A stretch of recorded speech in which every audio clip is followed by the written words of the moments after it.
What is up, guys? Eric here from Real Film Reviews, bringing you another movie review, this time for the new Tom Cruise film, American Made. American Made stars Tom Cruise, Domhnall Gleeson, Sarah Wright, and is directed by Doug Liman. It tells the story of an American pilot named Barry Seal, who in the 1970s is basically contracted by the CIA to start help getting information on communists in South America, help arm resistance groups, all of these things, but while doing that, he gets mixed up with the Medellin cartel and begins bringing cocaine and other drugs back to the United States to make profit for himself. As you could imagine, being mixed in simultaneously with the CIA and the Medellin cartel made for a rather interesting story that would ultimately lead to a lot of problems for everyone involved. Now, to start off with, I actually think that this movie embraced the 1970s, 1980s vibe that it was supposed to have really well. Between the music, the scenery, the outfits, everything in this film was set up so perfectly, and it really immersed you in this time period because the time period of this film is so important to the story that it's telling.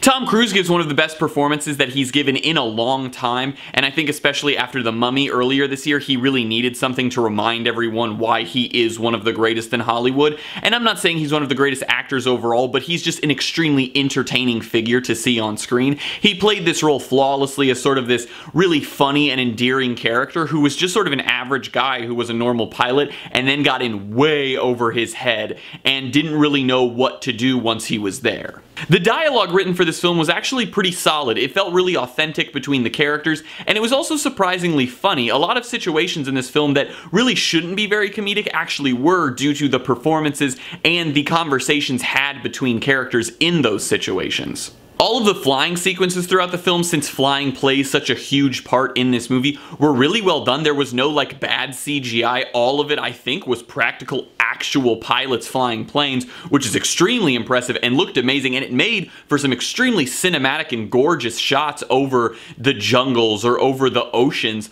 with these planes, and I actually thought that that was one of the best directed aspects of this movie, was all of the plane sequences. And then to go along with that, the fact that sort of something like aeronautics plays such an important role in the film makes for a very fast pace in the movie. Everything feels like it's going extremely quickly because he's constantly flying from America to South America and going back and forth between the US and Colombia or Nicaragua or all these other countries, and it makes the movie really feel like it's constantly moving forward at this really good pace. And then as someone that enjoys history, I actually really enjoyed the fact that this movie takes a look at one of America's pretty big recent mess-ups in the world. And it's not to say that America hasn't done terrible things in the past, but this is one of the things that I feel fewer and fewer Americans actually know about. And while this movie told it from sort of a fun perspective from the character of Barry Seal that Tom Cruise plays, this is based on true events to an extent. And I think that the fact that it sheds a light on sort of what led up to the eventual Iran-Contra scandal is really interesting, and I really enjoyed that aspect because I think a lot of people might go to this movie because they enjoy Tom Cruise or,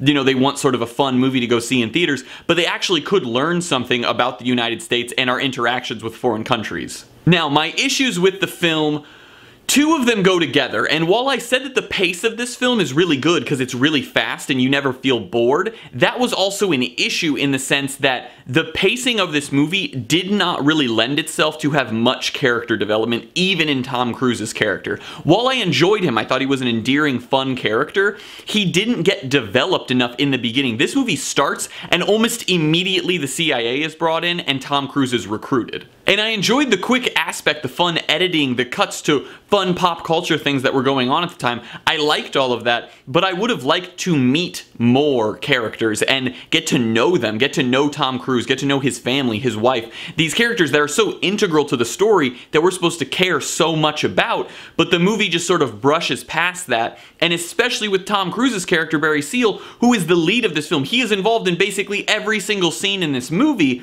He's just sort of, we're supposed to just care because it's Tom Cruise is how I felt. We were never really given any lead up, we weren't really taught about who he was, what he did. We were given a little bit of background by Domhnall Gleeson's character, who Gleeson is great in this movie, but he doesn't play that huge of a role. And then after that, it was just like, care about him while he goes and does this stuff, and it's like 20 minutes into this movie, he's getting shot at, but I didn't really care if he would have gotten shot down, because while the scenes looked cool and Tom Cruise did a good job in them, I wasn't attached to his character. And as the movie went on, you get a little more attached, but even by the end of the film, when the credits rolled, I still wasn't like, man, I really cared about Barry Seal. And then my other issue is one that I wasn't expecting to have, being as Doug Liman directed this film, because I've liked his previous films, is the direction. Besides the filming of the flying sequences that I talked about earlier, a lot of this movie is filmed in a very odd manner. It's filmed almost entirely in like a guerrilla handheld style, which works wonders in some sequences.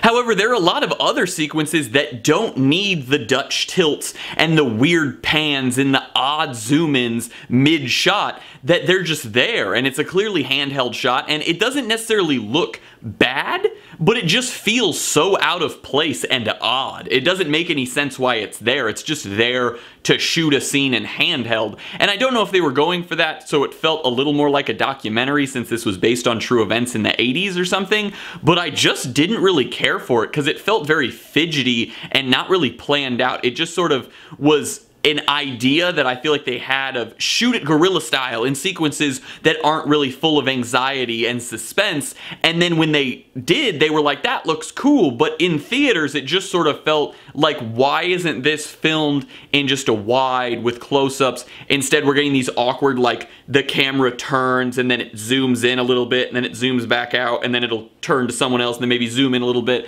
I didn't agree with that choice. It felt really odd and it felt very out of place in a lot of times in the film. I'm gonna give American Made a B-. I think that this movie is carried by a really solid performance from Tom Cruise. I also enjoyed Domhnall Gleeson quite a bit, but I think the fact that the script doesn't really make you care about his character is a pretty big issue, and the direction was a little fidgety to me. Along with that, I think that it's a fun film. I think that if you're going to a movie that's just sort of, I want to have a good time, Tom Cruise will deliver that for you here. It's an interesting movie, you might learn some things, and it's just kind of a fun time, but I think for what they were going for, it needed to have a little bit more of a serious aspect to the script, and I think they needed to develop the characters involved in it more so we could care more as an audience. Well guys, as always, I'm Eric. If you enjoyed this video, please do like, subscribe, comment down below what you thought of American Made, share everything we do here on Real Film Reviews, and hope to see you guys later.